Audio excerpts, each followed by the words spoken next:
Hello YouTube. This week has been a patience trier.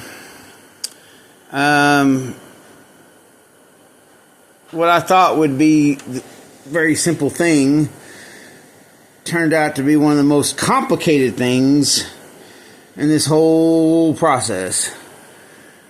The starter. I had, from my previous videos, you can see where I had rigged up the starter, custom trimmed bought a special plate, heat insulation, plate, protect it from the heat, and installed that. Had to custom trim it. I put the header on this side on the engine, mocked it up just to make sure that everything was going to clear, yada, yada, yada, and everything fit just fine. Well, even shimmed the starter, to this, flywheel and all that stuff. Except that when it came time to install the engine, we had to remove the starter because it was hitting the header on the passenger side here. Well, yeah. So from that point, we thought it was just a matter of, okay, well, we just got to, we'll have to install the starter afterwards. No big deal. I've done it. I can't tell you how many times before I've had to do that with headers. Except that we can't get the starter up there to install it. It won't fit. We jacked up the engine, left, right, center. We did all kinds of things trying to, prying the engine over, all kinds of things. We got it to within about 2 inches of being completely up in there, and then we ran completely out of room. It just won't fit. And in between that, in this process, I had bought another starter. This one down here. This is a Nippon Denso style starter, and it's even clockable. It's got some screws there on the end. These screws right here, these Torx head screws, you just turn them, and then you can clock it to however you want it. Except that as this thing is installed,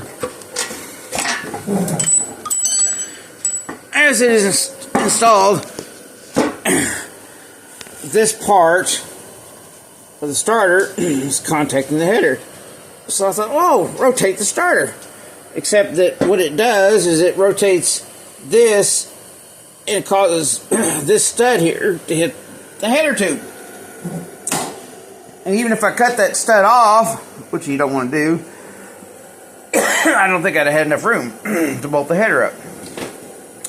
The starter fits the block, obviously, but the headers don't fit with this starter, and this is something you run into from time to time.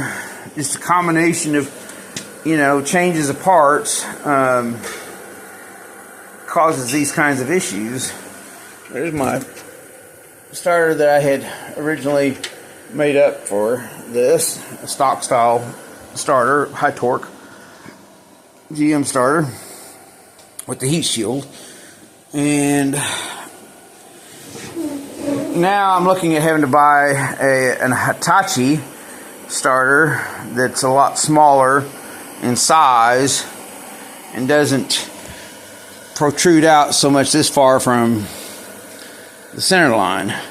I need a smaller mass. I can't rotate this up far enough, and I don't have the third. If I had this hole here drilled and tapped in the block, I could probably rotate this thing up, but not having it bolted across there is not as good to me as having it bolted staggered.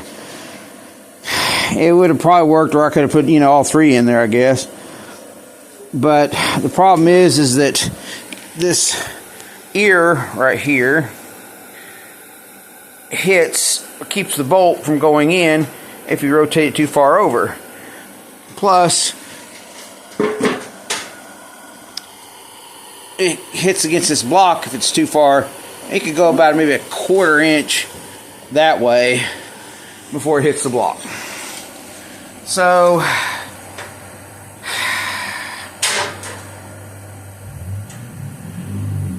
it's been a very futile effort. We put the engine in, stabbed the engine and transmission back Monday evening, and thought, oh wow, okay, all I gotta do is, throw the starter on, bolt the headers up to the engine, and start mocking up the exhaust. I've got all the exhaust pieces, so I thought, man, this thing's gonna, fly together. No, that's not what happens. That's not what happens at all. That's a little porta power that I've been using to lift up the engine and trying different combinations of, lift here, push there, do this, do that. We both swear that you could throw a football through the area that we have, but we can't get that big old starter down there, in there. The problem is that the starter, even once we finally did find a way to get it up in there, it lacked 2 inches of getting the nose around to the bell housing side. I don't want to have to pull the transmission out to do this thing, to install this. So, and quite frankly, I mean, if I had a problem with that starter, it would be a mofo of mofos to have to go through this much trouble to replace it, if something were to go wrong with it. And sometimes you get a bad starter. It's just the way parts are. So anyway, yeah, you can tell that this, when you look at the tubes on this, you can tell this thing was made for the old style GM, starter. You could tell that it has that room for it.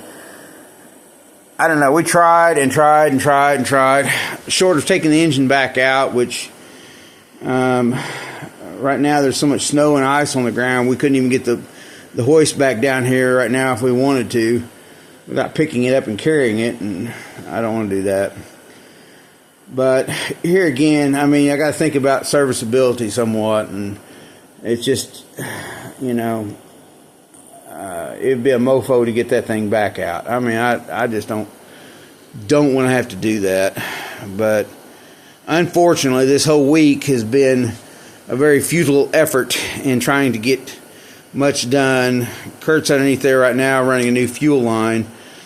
The fuel line was completely stopped up with stuff. Let me see if I can show that to you. It was we were trying to blow it out before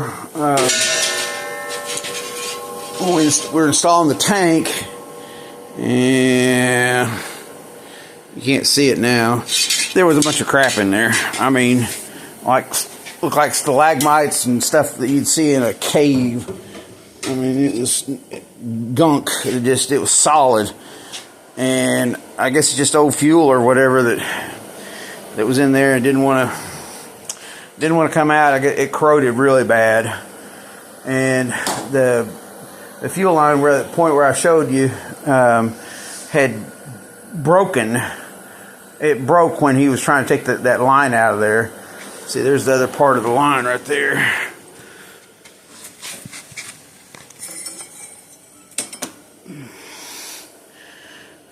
And you can see some of the crap down in there. But it broke right here when he was trying to take it out because it was a weakened spot. So it would have most likely, even if it would have flowed fuel, it probably would have leaked immediately or pretty quickly, which can be a bad thing. Just want to give you all an update on where we are. It's coming along nicely. Of course, the interior still got to be put together.